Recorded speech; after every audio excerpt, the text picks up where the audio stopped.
Hello and welcome to Confidence Commerce Classes. My side विवेक गुप्ता।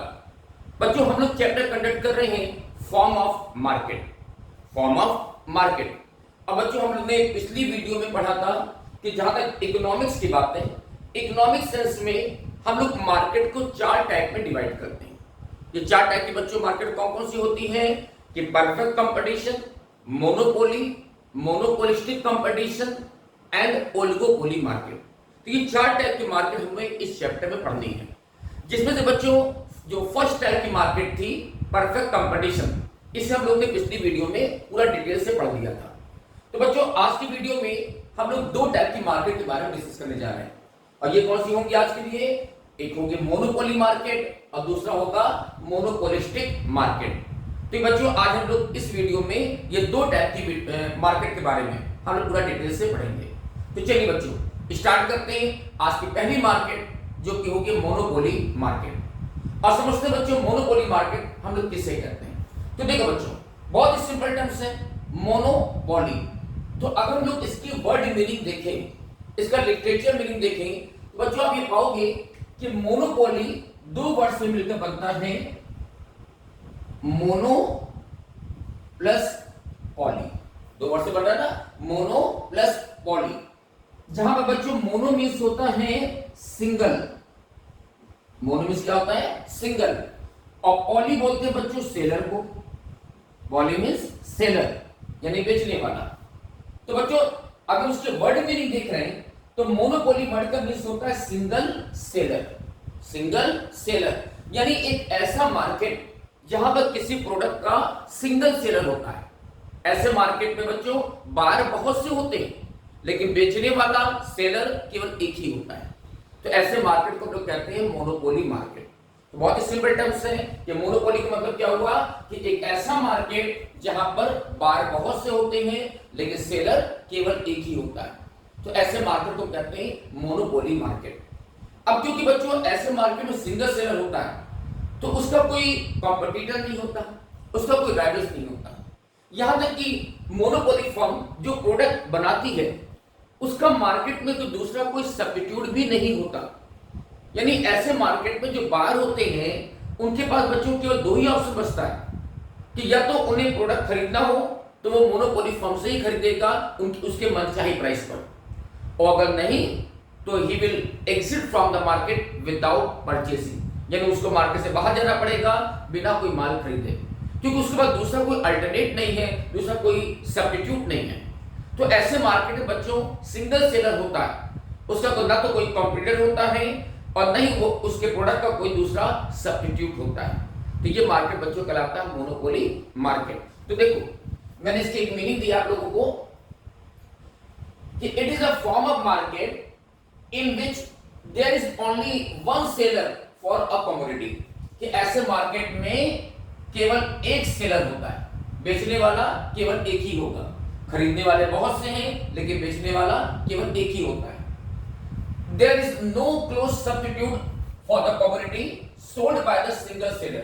कि ऐसे market में जो सिंगल सेलर है वो जो प्रोडक्ट सेल कर रहा है उसका मार्केट में दूसरा कोई सब्स्टिट्यूट नहीं होता। और इसी वजह से बच्चों मैंने आपसे कहा कि ऐसे मार्केट में जो बायर होते हैं उनकी मजबूरी है कि उन्हें अगर प्रोडक्ट खरीदना है तो उसे मोनोपोली फर्म से ही खरीदना पड़ेगा, क्योंकि मार्केट में दूसरा कोई सब्स्टिट्यूट होता ही नहीं है। The seller, being the sole seller, has full control over the supply of the commodity। यानी ऐसे मार्केट जो सिंगल सेलर होता है वो प्रोडक्ट की सप्लाई पर पूरा फुल कंट्रोल रखता है। बच्चों फुल कंट्रोल रखने का मतलब ये कि कितना सप्लाई करना है, कितनी क्वांटिटी सप्लाई करना है, किस प्राइस पर सप्लाई करना है, किसको माल देना है, किसको नहीं देना, वो खुद जजमेंट लेगा, वो खुद जज करेगा। तो ऐसे मार्केट को बच्चों लोग कहेंगे मोनोपोली मार्केट। जैसे एग्जांपल ले बच्चों मोनोपोली का रेलवे, कि हमारे इंडिया में जो रेलवे है उसकी मोनोपोली चलती है। वैसे बच्चों मैं आपको बताएं कि जहां तक मोनोपोली मार्केट की बात है कि प्रेजेंट टाइम में अगर हम लोग गवर्नमेंट सेक्टर को छोड़ दें तो अब प्राइवेट सेक्टर में तो कहीं भी मोनोपोली नहीं होती। यानी एक तरह से कहिए तो ये भी एक तरह का इमेजिन मार्केट ही होता है जो रियल लाइफ में नहीं होता। लेकिन कुछ गवर्नमेंट सेक्टर में मोनोपोली होती है, जैसे मैंने यहाँ पर एग्जाम्पल लिया रेलवे का, रेलवे की मोनोपोली है, ठीक है ना। चलो अब देखते हैं इसके मेन फीचर्स क्या करते हैं। तो फर्स्ट फीचर कहता है बच्चों कि one seller and large number of buyers, कि ऐसे मार्केट में एक सिंगल सेलर होता है और बायर बहुत से होते हैं। बेचने वाला केवल एक है और खरीदने वाले बहुत से होते हैं। No close substitute of the product, कि मोनोपोली फर्म जो प्रोडक्ट सेल कर रही है उसका मार्केट में दूसरा कोई सब्स्टिट्यूट नहीं होता, यानी बायर के पास कोई ऑप्शन नहीं है, कोई अल्टरनेट नहीं है कि उसे प्रोडक्ट खरीदना होगा तो वो मोनोपोली फर्म से ही खरीदेगा, वरना फिर नहीं खरीद सकेगा। Next, restriction in the entry, कि बच्चों ऐसे मार्केट में जो मोनोपोली फर्म होती है वो अपने प्रोडक्ट की क्वालिटी इतना इंप्रूव कर लेती है, इतना इंक्रीज कर लेती है और प्राइस इतना रीजनेबल रखती है कि जो नई फर्में हैं मार्केट में उसके आगे टिक ही नहीं पाती हैं। मार्केट में न्यू कमर्स के लिए, न्यू फर्मों के लिए कुछ चांस ही नहीं होता और जिसकी वजह से मार्केट में कंपटीशन हो ही नहीं पाता। और जो मोनोपोली फर्म है उसकी मोनोपोली बनी रहती है। तो मोनोपोली फर्म इस तरह की स्ट्रेटजी बनाती है, इस तरह की पॉलिसी बनाती है कि नई फर्म में पहली बात तो मार्केट में एंटर हो ही ना पाए, अगर एंटर होते भी हैं तो उसके सामने कंपटीशन ना होने पाए। ठीक है, यहाँ पर रिस्ट्रिक्शन लगाया जाता है कि नई फर्म मार्केट में एंटर ना होने पाए। नेक्स्ट, प्राइस डिस्क्रिमिनेशन, ये एक अच्छा पार्ट है बच्चों। डिस्क्रिमिनेशन वर्ड का मीन्स क्या होता है? पार्शियलिटी करना, यानी भेदभाव करना। कि अक्सर देखा जाता है बच्चों इस टाइप के मार्केट में जो मोनोपोली फर्म होती है वो पार्शियलिटी करती है प्राइस के रिगार्डिंग, यानी वो अपने प्रोडक्ट को किसी को महंगा देगी और किसी को सस्ता देगी। प्रोडक्ट सेम है और सेम प्रोडक्ट को हम किसी को महंगा दे रहे हैं, किसी को सस्ता दे रहे हैं, वो मेरी मर्जी, क्योंकि मार्केट में कोई कंपटीशन तो है नहीं। तो भाई लेना है तो लो वरना घर जाओ, ठीक है ना। तो ऐसे मार्केट में क्या होता है कि प्राइस डिस्क्रिमिनेट होता है और मोनोपोली फर्म सेम प्रोडक्ट को अलग अलग बायर को अलग अलग रेट पर सप्लाई करती है और इसे बोलते हैं प्राइस डिस्क्रिमिनेशन। जैसे मानिए मेरे हाथ में ये प्रोडक्ट है, अब ये प्रोडक्ट अगर मान लीजिए मैं आपको सेल कर रहा हूं तो 10 रुपए के रेट पर दे रहा हूं और किसी बाहरी व्यक्ति को सेल कर रहा हूं तो 12 रुपए के रेट पर दे रहा हूं, मेरी मर्जी, लेना तो लो ना जाओ। तो यहां पर क्या हो रहा है? प्राइस डिस्क्रिमिनेशन हो रहा है। तो हम यहां पर पार्शियलिटी करते हैं और सेम प्रोडक्ट के लिए डिफरेंट बायर से डिफरेंट प्राइस चार्ज कर सकते हैं। Last point, price maker firm, कि बच्चों ऐसे मार्केट में क्योंकि सिंगल सेलर होता है, फर्म एक ही है, तो वही प्राइस मेकर होती है और किसी प्रोडक्ट को किस प्राइस पर किस रेट पर बेचना है वो खुद जज करेगी। याद करिए बच्चों, जब हमने पिछले वीडियो में परफेक्ट कंपटीशन पढ़ा था तो वहां पर हम लोग ने पढ़ा था कि परफेक्ट कंपटीशन में प्राइस इंडस्ट्री फिक्स करती है और सारी फर्म में केवल प्राइस टेकर होती है, मेरे प्राइस को एक्सेप्ट करती है। बट इस टाइप की मार्केट में बच्चों बिल्कुल डिफरेंट सिचुएशन है। यहां पर दूसरी कोई फर्म है ही नहीं, एक ही फर्म है। तो जब सिंगल फर्म है, एक ही फर्म है, तो वो प्राइस अपने लिए खुद तय करेगी। तो यहाँ पर प्राइस जो फर्म होती है वो प्राइस मेकर का काम करती है, वो खुद प्राइस तय करेगी कि हमें अपने प्रोडक्ट को किस रेट पर सेल करना है। ठीक है, तो ये होगा बच्चों फीचर्स ऑफ मोनोपोली। चलिए, ये तो बात हो गई मोनोपोली मार्केट की। अब मिलते हैं बच्चों नेक्स्ट टाइप की मार्केट, अब वो होगी मोनोपोलिस्टिक मार्केट। बच्चों याद रखना, मोनोपोलिस्टिक मार्केट को हम लोग इम्परफेक्ट कंपटीशन भी बोलते हैं या इम्परफेक्ट मार्केट भी बोलते हैं।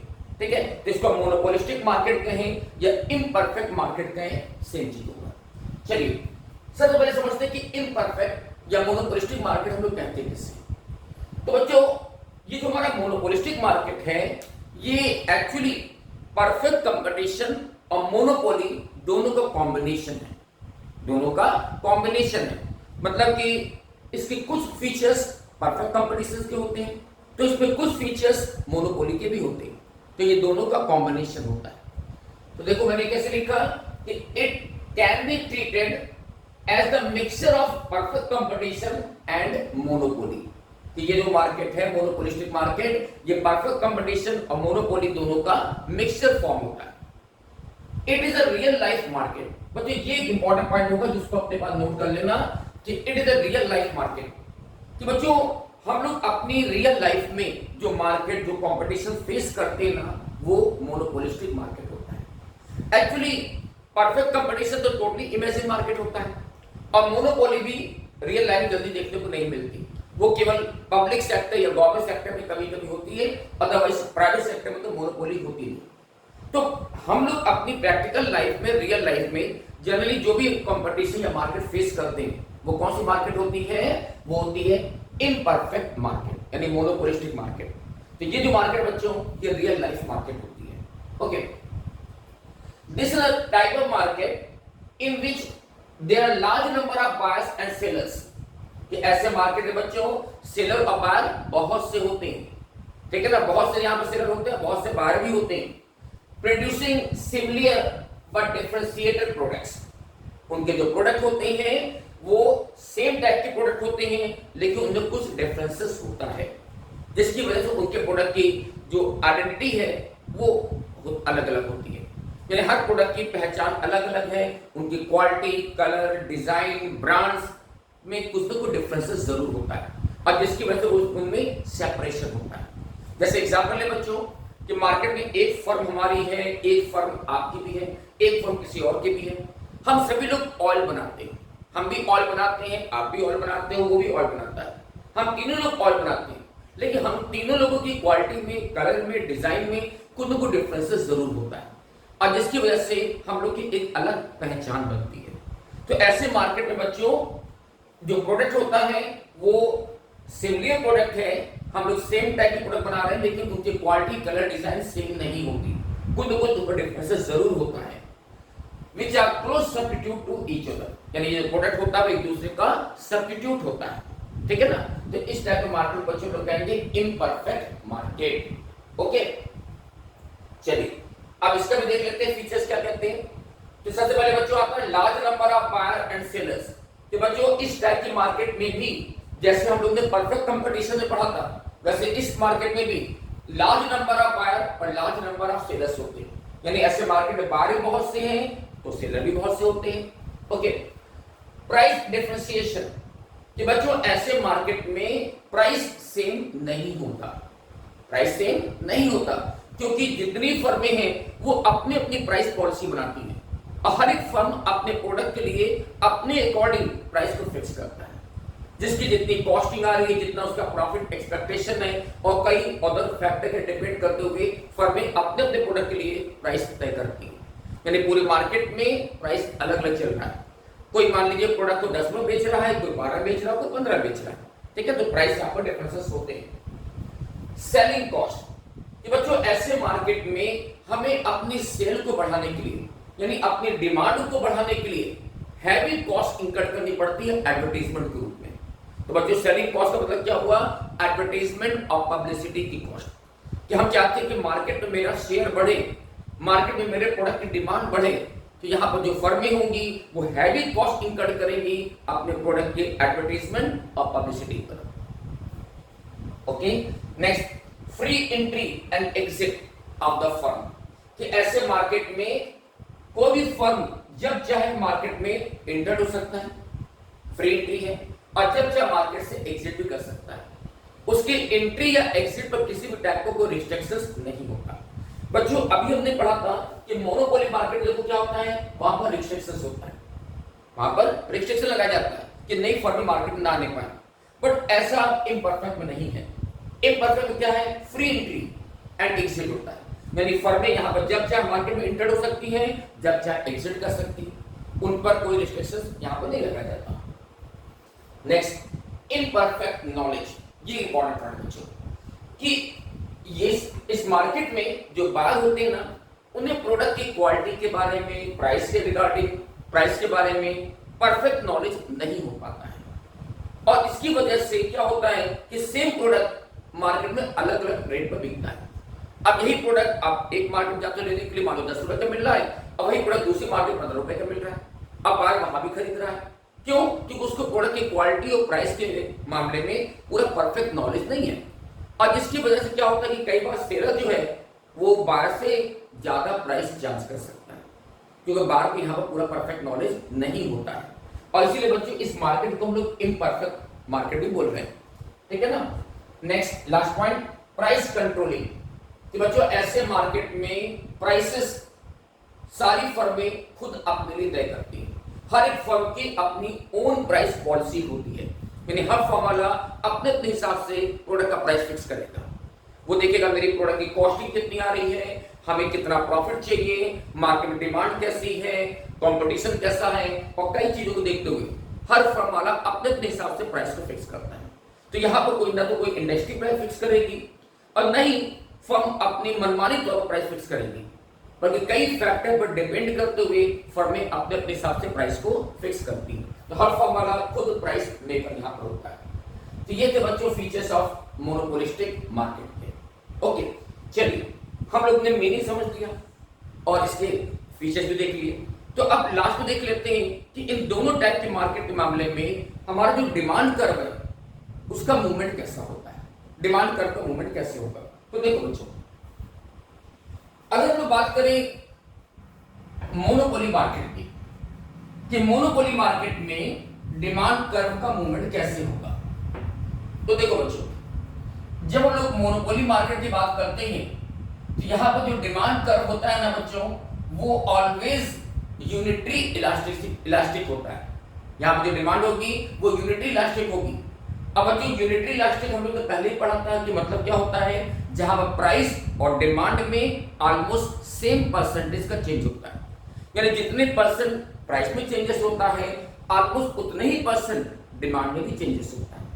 यानी यहां पर जब मोनोपोली फर्म अपने प्राइस को इंक्रीज करेगी तो उससे डिमांड हमारी डिक्रीज करेगी। ठीक है, प्राइस जब बढ़ेगा तो डिमांड घटेगी और प्राइस घटेगा तो डिमांड बढ़ जाएगी। तो यहाँ पर प्राइस और डिमांड में ऑलमोस्ट सेम परसेंटेज का चेंज होता है। जैसे एग्जांपल ले, देखिए बच्चों, मान लीजिए प्रेजेंट टाइम में हमारी जो प्राइस है वो P0 का है और डिमांड कितना है Q0। ठीक है ना। अब मान लीजिए प्राइस हमारा 10% इंक्रीज हो गया, कितना हो गया, P1 हो गया, कि ऑलमोस्ट हमारी जो डिमांड है ना वो 10% डिक्रीज कर जाएगी। यानी क्या बच्चों, प्राइस और डिमांड में अपोजिट रिलेशन होता है। तो अगर प्राइस इंक्रीज करेगा तो डिमांड हमारी डिक्रीज करेगी। तो ऑलमोस्ट यहाँ पर इक्वल परसेंट का चेंज होता है। जितने परसेंट प्राइस इंक्रीज किया जाएगा ऑलमोस्ट उतने ही परसेंट डिमांड हमारी डिक्रीज कर जाती है। तो इस केस में बोलेंगे जो मेरी डिमांड कर्व है वो यूनिटरी इलास्टिक होता है, क्योंकि यहाँ प्राइस और डिमांड में इक्वल चेंजेस होता है। ठीक है ना। जितने परसेंट प्राइस इंक्रीज करेगा तो लगभग उतने ही परसेंट डिमांड यहाँ पर डिक्रीज कर जाती है।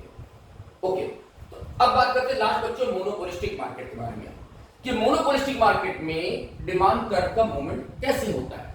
तो देखो बच्चों, मोनोपोली मार्केट में भी जो डिमांड कर्व होता है वो भी हमारा डाउनवर्ड स्लोप करेगा, जैसे कि मोनोपोली में हो रहा है।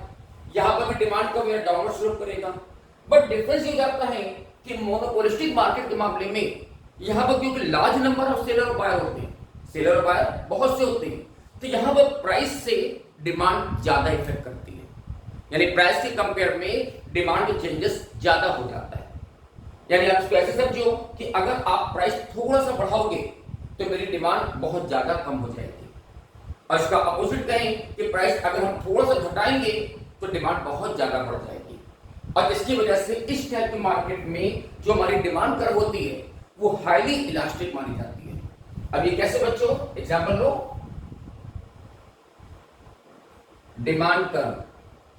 तो देखो मूवमेंट कैसे हो रहा है कि यहां पर जो डिमांड कर्व होगा वो हाईली इलास्टिक होगा, यानी प्राइस की कंपेयर में डिमांड में चेंजेस यहां पर ज्यादा होता है। अब जैसे एग्जांपल लीजिए फिर से, ये हमारा प्रेजेंट पोजीशन है, और बढ़ा लेते हैं, यहां ले लेते हैं। ठीक है, ये हमारी प्रेजेंट पोजीशन है कि प्राइस है P0 और मान लीजिए डिमांड कितनी है Q0। ठीक है ना। अब देखो प्राइस थोड़ा सा इंक्रीज हुआ, ठीक है, लेकिन उससे डिमांड क्या हुई, बहुत ज्यादा कम हो गई। प्राइस हमारा 10% इंक्रीज हुआ है मान लीजिए, लेकिन उससे डिमांड जो है सपोज करिए 20% घट गई है। तो यहां प्राइस की कंपेयर में डिमांड में ज्यादा चेंजेस होता है, और जिसकी वजह से जो डिमांड कर्व होता है वो फिर से एक बार डाउनवर्ड स्लोप ही करता है। ठीक है, तो ये हमारा बच्चों demand curve under the monopolistic market. तो दोनों ही केस में आप देखो बच्चों, जो डिमांड कर्व होगा वो डाउनवर्ड स्लोप करेगा। बट डिफरेंस इतना है कि मोनोपोली मार्केट में प्राइस और डिमांड में ऑलमोस्ट सेम परसेंट का चेंज होता है, जबकि मोनोपोलिस्टिक मार्केट के मामले में प्राइस के कंपेयर में डिमांड में चेंजेस ज्यादा का होता है। ठीक है, तो ये हो गया बच्चों ये दो टाइप के मार्केट, मोनोपोली मार्केट और मोनोपोलिस्टिक मार्केट। तो होप सो बच्चों आपको ये दोनों टाइप की मार्केट समझ में आ गई।